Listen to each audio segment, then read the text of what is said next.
Visite du nouveau bureau du Haut Conseil des Maliens de l'extérieur à la primature. Une occasion pour le Premier ministre d'aborder le rôle des Maliens établis à l'extérieur dans le développement du pays. Journée internationale de la paix, c'est ce 21 septembre. Nous en parlerons dans cette édition. Aussi, nous ferons un focus sur le mémorial Modibo Keïta en souvenir au père de l'indépendance du Mali. 22 septembre oblige. Aimables téléspectateurs, bienvenue à toutes et à tous dans ce Joliba Evening News. Le Premier ministre Dr Choguel Kokala Maïga a reçu hier lundi à la primature le nouveau bureau du Haut Conseil des Maliens de l'extérieur, une opportunité pour Choguel Kokala Maïga de discuter avec le bureau du rôle des Maliens établis à l'extérieur dans le développement du pays, surtout en cette période de transition. El Hadj Malik Guiteye. Fraîchement élu la semaine dernière à la tête du Haut Conseil des Maliens de l'extérieur, Habib Sylla et sa nouvelle équipe ont été reçus ce lundi à la primature par Dr Choguel Kokala Maïga. L'objet de cette rencontre était de remercier le gouvernement malien des efforts consentis dans la tenue de la 7e conférence ordinaire de leur organisation et afficher leur disponibilité à aider les autorités dans la quête de la stabilité du pays. Nous savons que le pays a besoin aujourd'hui vraiment de se réconcilier. Et même les quelques compatriotes ou les quelques associations qui ne sont pas avec nous, en tout cas, nous allons encore grandement ouvrir la porte pour qu'on puisse se retrouver afin de mieux aider notre pays. Parce que nous sommes des soldats économiques et nous sommes prêts vraiment à venir soutenir ce pays qui a besoin de nous tous. Selon le Premier ministre, l'un des combats forts du gouvernement est le rétablissement de la souveraineté du Mali, la dignité et l'honneur des Maliens. Un combat auquel les Maliens de l'extérieur doivent fortement participer. Et dans ce combat, vous devez peser de tout votre poids, exactement comme vous pesez dans l'économie du Mali. Même si on ne le dit pas toujours, même si on ne le reconnaît pas, même si beaucoup ne le savent pas. Donc vous devez peser dans la reconstruction du Mali, dans les nouvelles orientations que le Mali va prendre. Vous devez peser de tout votre poids. Le ministre de la refondation de l'État, qui a pris part aussi à cette rencontre, pense qu'il est primordial d'accorder une place aux Maliens établis à l'extérieur dans les futures réformes du pays. Aujourd'hui, ce serait la meilleure opportunité de mettre toutes nos propositions de réforme ensemble pour que les unes tiennent compte des autres, pour qu'on tienne compte aussi de la place des Maliens établis à l'extérieur dans tel ou tel secteur. Il faut qu'on en tienne compte aussi, parce que c'est ça l'avantage comparatif qu'on a sur d'autres pays. Créé en 1991, le Haut Conseil des Maliens de l'extérieur est un organe consultatif à caractère associatif, apolitique, laïque et à but non lucratif. Il constitue la structure fédérative des conseils des Maliens résidant à l'extérieur et est représenté au sein du Haut Conseil des collectivités par 3 membres et du Conseil économique, social et culturel par 4 membres. Une autre rencontre avec le chef du gouvernement, Dr Choguel Kokala Maïga. Ce lundi 20 septembre, une forte délégation de l'Association des communautés de culture Songoïhi Irganda, conduite par son vice-président, professeur Younous Hameidiko, a été reçue par le Premier ministre. Cette visite vise à impliquer tous les Maliens dans la bonne marche de la transition. Le point avec Aminata Traoré et Moussa Tembini. Pour le Premier ministre Choguel Kokala Maïga, il est important que les Maliens aient la même lecture des mobiles du changement intervenus le 18 août 2020. Toutefois, le chef du gouvernement entend associer tous les segments de la société au processus de la transition. Très clairement, la transition est le moment le plus propice pour le mettre en place. Ensuite, c'était une exigence de toute la classe politique. Jusqu'à mars 2021, la dernière rencontre avec la CEDEAO, il a suffi qu'on change de Premier ministre pour qu'une partie de la classe politique dise qu'elle n'en veut pas, parce que. Le peuple soulevé, il s'est soulevé en 2020. Parce que toutes les déclarations qui ont été faites, le fait qu'il faut refonder le Mali faisait partie. Donc les mots d'ordre qui ont mobilisé la population, c'est ça qu'il faut mettre en œuvre. Mais nous avons dit que cette refondation doit se faire Pas comme par le passé où quand un pouvoir vient, il balaye tout. Il dit que c'est lui qui a tout inventé. L'association Irganda apprécie la vision de la démarche entreprise par les autorités de la transition. Et nous pensons que c'est un programme très vaste, un programme pertinent comme nous l'avons dit, et que ce programme a besoin d'application. Et pour cela, Irganda fera de son mieux pour soutenir l'application du programme. C'est la lutte contre l'insécurité. Nous pensons donc que nous sommes particulièrement concernés, directement concernés, et nous avons espoir que ce programme puisse être appliqué. Afin de réduire des contestations, des troubles, voire d'instabilité après les élections, la création de l'organe unique de gestion des élections est actée et assumée, soutient le Premier ministre Maïga. Le chef du gouvernement est d'accord avec ses invités sur l'exigence de tenir des assises nationales de la refondation et surtout des réformes indispensables. Dans le cadre de la Nuit de la Paix, le ministère de la Culture, en partenariat avec celui de la Jeunesse et de la Construction citoyenne, ont lancé la campagne nationale de la salubrité, une campagne qui se veut désormais pérenne pour un Mali propre et où il fait bon vivre. Aruna Saliakone était à la cérémonie. À travers ces coups de balai, la campagne nationale de salubrité Sigida Sanya est lancée. Une campagne qui rappelle les bonnes pratiques d'antan dont les aînés sont nostalgiques. La relance, ce réveil de bonne éducation civique qui est d'un autre temps, nous interpelle tous. Nous sommes nostalgiques de ces années où la population se mobilisait spontanément à l'approche de la fête de l'indépendance. 22 septembre pour nettoyer, balayer les rues, devantures des maisons. Nous sommes nostalgiques de cette population avec la fibre patriotique. Cette campagne vise à instaurer ces bonnes pratiques du passé pour faire bon vivre dans le pays. Cette action citoyenne était jadis le quotidien de nos sœurs et de nos mamans. Il s'agit dans une démarche globale et systématique de rétablir cette pratique positive dans la construction du Mali nouveau auquel nous aspirons tous. La campagne nationale de la citoyenneté Sigida Sanya permettra à terme d'assainir nos terroirs, d'éradiquer nombre de maladies chroniques, de faire de ces espaces des endroits où il fait bon vivre. Elle est un appel aux familles qui versent ça et là les eaux usées, qui creusent des fossés septiques et les drainent sur les rues.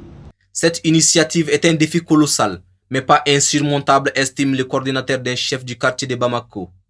Monsieur le ministre, vouloir initier et entreprendre une aussi vaste campagne de salubrité à travers le pays en commençant tout naturellement par Bamako relève certainement de ce qu'on peut appeler les 12 travaux d'Hercule. Mais vous avez montré par votre opiniâtreté que vous êtes capable de relever ce défi. Le ministre de la Citoyenneté appelle ceux qui ont pris la mauvaise habitude de déverser les ordures dans des caniveaux, qui drainent les eaux usées sur le trottoir, à changer de comportement, puisque bâtir le Mali croix passe par là aussi. Avec toujours la thématique de la paix, le 21 septembre de chaque année, la Journée internationale de la paix est célébrée dans le monde. Cette journée sera consacrée au renforcement des idéaux de paix au sein de toutes les nations selon les Nations Unies, conformément à l'appel lancé par Antonio Guterres, secrétaire général de l'ONU, en faveur d'un cessez-le-feu mondial. Le Conseil de sécurité a adopté à l'unanimité une résolution appelant les États membres à soutenir une pause humanitaire durable dans les zones de conflit. Le cessez-le-feu mondial doit continuer d'être respecté afin de garantir aux personnes touchées par le conflit l'accès à des vaccins et des traitements vitaux. À l'occasion donc de cette journée du 21 septembre décrétée Journée internationale de la paix par les Nations Unies, le Réseau pour la paix et la sécurité des femmes de l'espace CEDEAO au Mali a organisé une campagne didactique pour la paix dans le Sahel. Suivons le reportage avec Oumou Makalou et Ambayole Tembeli. Le 21 septembre de chaque année, la Journée internationale de la paix est célébrée dans le monde entier. Se relever pour un monde plus équitable est le thème de l'année 2021. À l'intention des jeunes hommes et femmes qui constituent des forces incontournables pour la paix, le réseau Paix et Sécurité se prononce. Nous avons décidé d'organiser cette activité pour la paix à l'intention des jeunes. Nous savons aujourd'hui que les jeunes constituent un facteur incontournable pour la paix et les jeunes, les femmes constituent des actrices incontournables pour la paix. Donc c'est par rapport à tous ces éléments que le réseau Paix et Sécurité des femmes de l'espace CEDEAO au niveau régional, en partenariat avec les partenaires que je viens de citer, organise cette activité. Pour la présidente du réseau des jeunes femmes leaders, il faut l'engagement et l'accompagnement des jeunes hommes et femmes dans les actions politiques pour une paix équitable. Les attentes sont nombreuses, mais on peut citer entre autres la sensibilisation d'abord. Je m'adresse à l'endroit de la jeunesse. Vous savez, si on prend le cas du Mali, la jeunesse occupe, dans la population, la jeunesse dépasse 70%. Donc moi, mon message va à l'envers de la jeunesse, surtout nous les jeunes femmes. De nous engager, d'accompagner, d'être présente sur la scène politique nationale, régionale et internationale. Quand les jeunes, les femmes sont sensibilisées pour la paix, je pense que cette paix tant attendue par les populations du Sahel, de l'espace CEDEAO, verra le jour. Aujourd'hui, le défi pour un monde juste et égalitaire doit forcément passer par l'implication de toutes les composantes de la société, car pour une paix équitable, chacun compte. La ministre française des Armées, Florence Parly, a effectué une visite dans la capitale malienne dans un contexte où la tension est très tendue concernant la présence française militaire au Mali et l'éventuelle arrivée des mercenaires russes dans le pays. Une visite durant laquelle la représentante du gouvernement français n'a pas manqué de charger l'entreprise privée russe Wagner pour dissuader les militaires maliens de cette possible future collaboration avec les Russes. Aminata Chektal et Abdoulaye Koniba Konaté. Bien qu'il n'y ait pas d'acte posé pour officialiser un contrat avec la société Wagner, le partenaire militaire du Mali ne dort pas sur ses deux oreilles. Pour cause, la France est en passe d'être supplantée par la Russie sur le sol malien. L'allié du Mali ne reste pas insensible à cette nouvelle. Lors d'un entretien accordé à nos confrères du journal L'Indépendant en marge de sa visite à Bamako, la ministre française des Armées, Florence Parly, avance des arguments pour tacler sa nouvelle adversaire, la Russie. Elle se prononce, je cite, « L'expérience et les faits démontrent que l'engagement de Wagner mène à l'échec. Ce fut le cas au Mozambique, où l'intervention de Wagner, qui a dû se retirer piteusement, n'a en aucun cas permis d'améliorer la situation. » Fin de citation. De surcroît, la représentante du gouvernement français continue de citer des exemples des pays qui, selon elle, n'a pas de bons souvenirs de la société Wagner. Aux yeux de Florence Parly, le déploiement de cette société a accentué la déstabilisation de la Centrafrique, générée par des tensions avec les Nations Unies. Cette collaboration avec Wagner s'est traduite par des graves violations des droits de l'homme, dont des exactions contre les populations civiles et une prédation sur les ressources du pays. Nous souhaitons le retour de l'État malien de ses propres armées, pas l'arrivée de mercenaires russes. Fin de citation. Cette réaction de la France n'a cependant pas passé inaperçue. Selon plusieurs observateurs, ces propos sont dépouillés de toute objectivité. Pour eux, le partenaire militaire du Mali, la France dans le creux de la vague, essaie de redorer son blason à travers cette visite qui, au regard des faits, n'a été qu'un coup d'épée dans l'eau. Parlons à présent du 22 septembre. Nous sommes à quelques heures de cette journée qui commémore la date officielle de l'indépendance du Mali. Quel est donc l'avis de nos concitoyens à la veille de la commémoration du 22 septembre 1960 ? Reportage.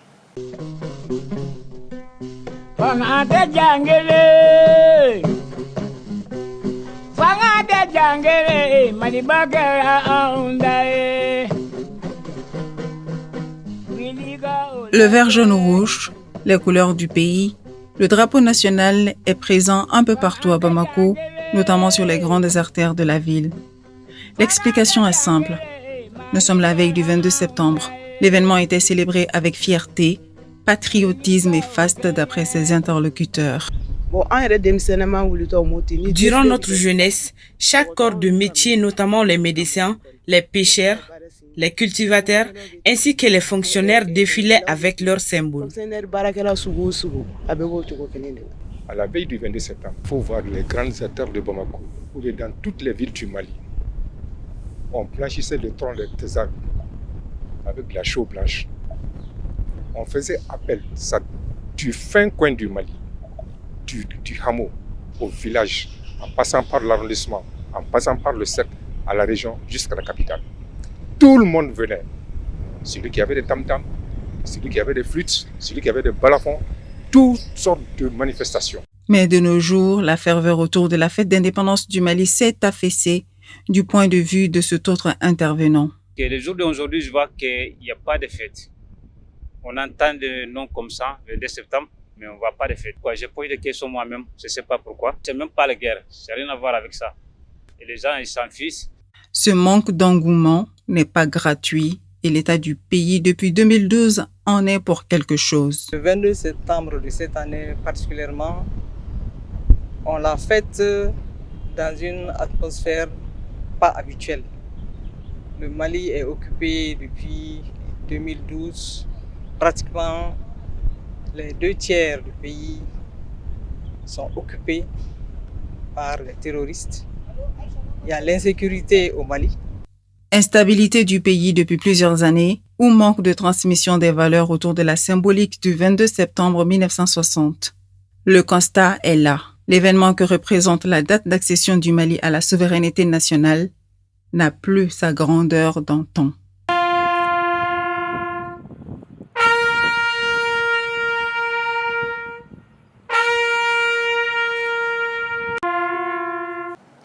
En cette occasion qu'est donc la fête de l'indépendance du Mali, Issa Kaoudjim, le président du parti ACRT Faso Kawele, a lancé un appel à toutes les forces vives de la nation à un sursaut national autour du Mali afin qu'il puisse retrouver sa dignité et sa souveraineté.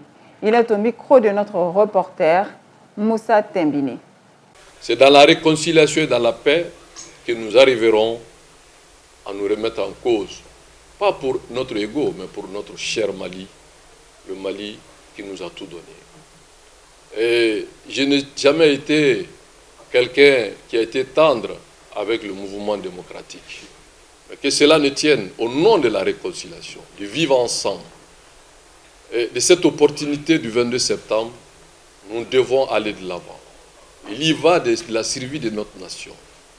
Le pardon, la réconciliation sont nécessaires aujourd'hui pour notre pays. Nous appelons au leadership du président de transition, son imperturbable patriote Assimi Goïta, dans son rôle de père des nations, de rassembler tous les acteurs politiques qui se réclament de la Première République, des acteurs politiques qui se réclament de la Deuxième République, des acteurs politiques qui se réclament de la Troisième République, mais aussi de tenir compte, le plus important, tous ceux et toutes celles qui sont acquises à cette dynamique de rupture, qui est les forces du changement. Dans le même cadre, focus sur le mémorial Modibo Keïta, bâti sur une superficie de 4,5 hectares, le mémorial Modibo Keïta a été construit en 1999 en souvenir au premier président du Mali. Le style architectural est inspiré du Kanaga, un idéogramme d'Ogon. Le mémorial, c'est aussi des photos exposées qui retracent le parcours de l'homme. La visite guidée avec Haruna Salia Kone.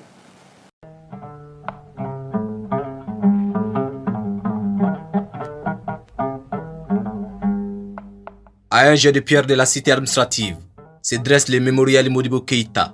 Bâti sur une superficie de 4,5 hectares, il est érigé en 1999 en souvenir à Modibo Keïta, le premier président de la République du Mali.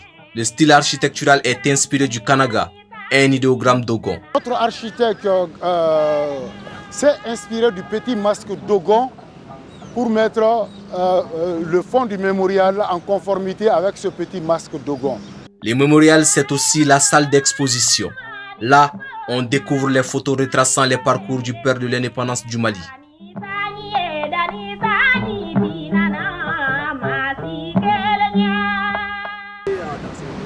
Bon, ça, ce sont quelques photos. À peu près 45 photos sont là concernant les différentes réalités que Modibo a posées. Donc, ce sont ces photos qui sont là, y compris la statue et les monnaies. Justement, la monnaie. Sachant que l'autonomie monétaire est une question inhérente à la souveraineté nationale, Modibo Keïta avait créé le franc malien en juillet 1962. Un tableau reconstituant les différentes coupures de billets de francs maliens est exposé au mémorial. Une réalité du Mali sur chaque billet. Vous voyez le billet de 50, ça c'est la première mosquée qui a été créée construite par Kankou Moussa en 1335, appelée la mosquée, s'appelle la mosquée de Djinkarébert. La tête du président Modibo Keïta. La femme Peul. Le premier marché qui a été construit à Bamako appelé Soukouba. Le laboureur et sa charrue.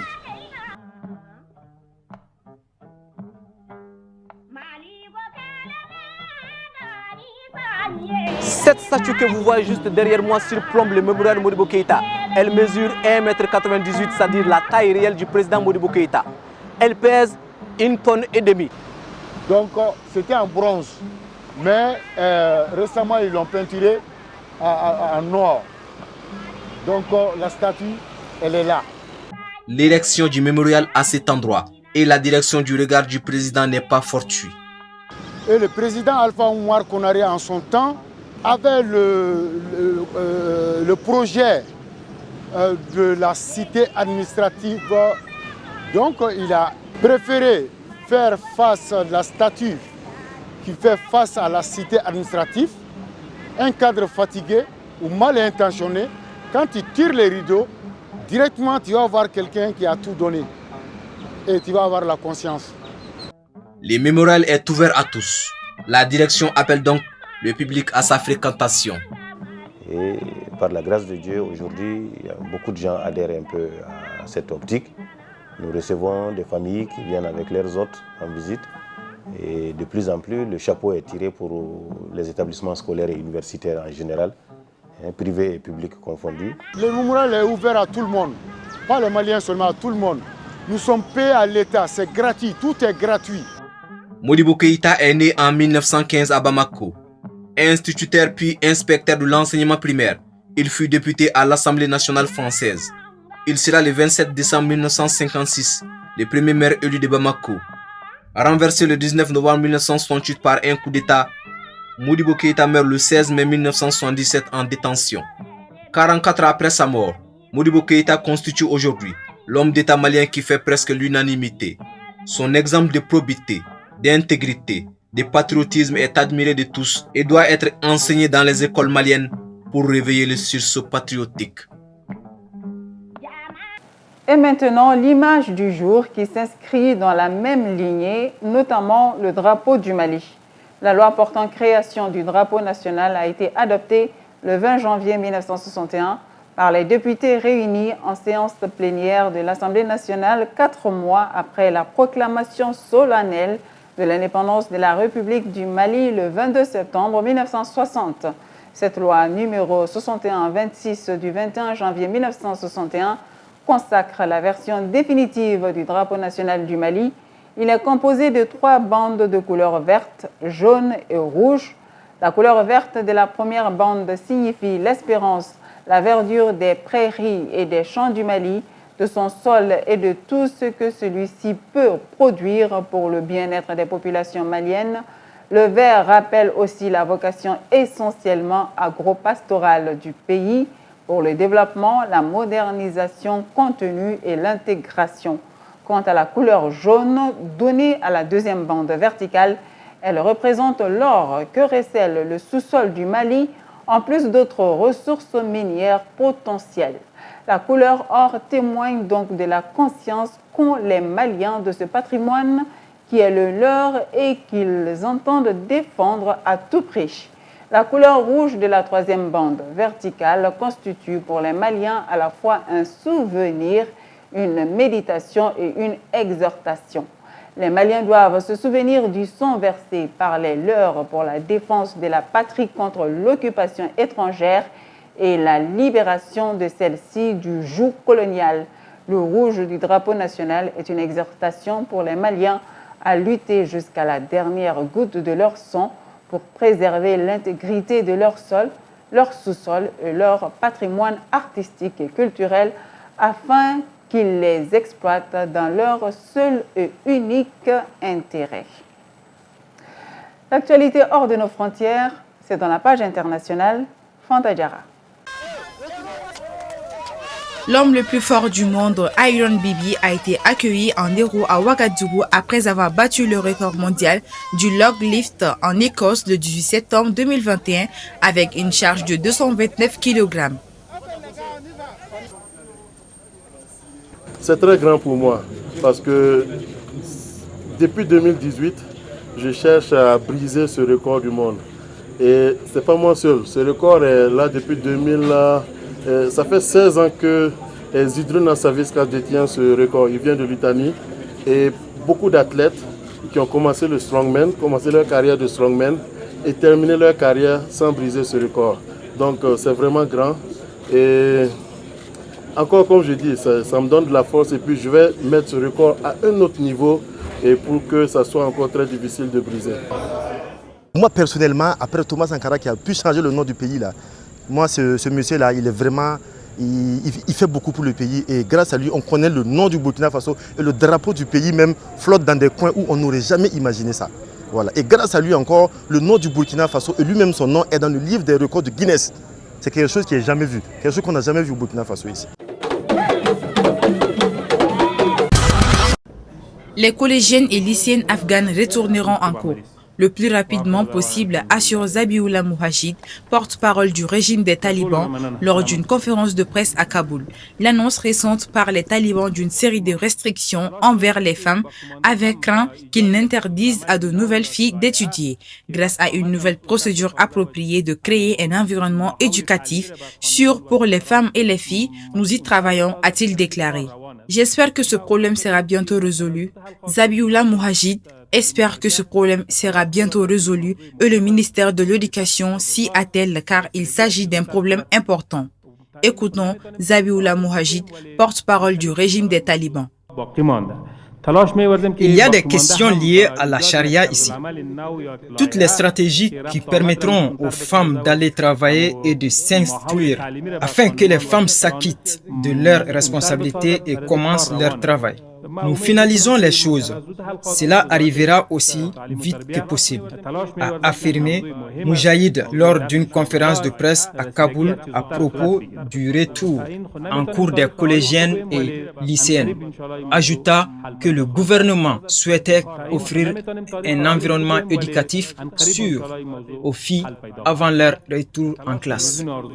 Le porte-parole du régime a par ailleurs annoncé que les talibans avaient complété la formation de leur gouvernement, faisant entrer quelques membres d'autres communautés conformément à leur engagement initial d'avoir un cabinet ouvert à la diversité. L'absence de femmes au gouvernement, également reçue, a été confirmée mardi par Mujahid, tout comme celle d'un ministère des femmes. Les talibans ont également, depuis leur arrivée, limité l'accès des femmes au monde du travail, leur disant de rester chez elles pour leur sécurité et jusqu'à ce qu'ils peuvent largement organiser la séparation entre hommes et femmes également sur les lieux de travail. Des milliers de milliers d'entre elles sont ainsi entrées dans le monde du travail. Aimables téléspectateurs, c'est ici que s'achève ce Djoliba Evening News. Merci à toutes et à tous de l'avoir suivi. Excellente fête d'indépendance à tous les Maliens. Bonne suite de programmes sur Djoliba TV News.